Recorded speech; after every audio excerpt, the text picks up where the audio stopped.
So I showed you how to create a site using a template, but now I'm going to show you how to do it from a blank canvas. So if you again click the options and click sites to get up to the sites app, then you click create over here. You can create in classic or new mode. Now you can click blank template and again type in your site name that you want to create. Here you can automatically pick a theme that you want right off the right to start.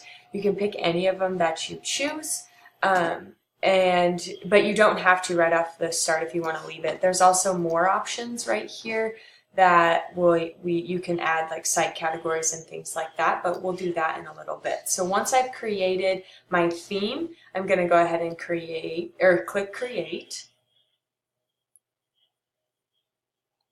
Once the page creates, then you'll be able to edit like I was showing you on the last video.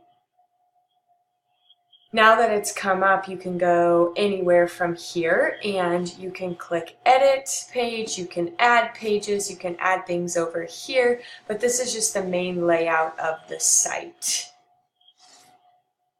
So that is how you create a site using a blank document or template.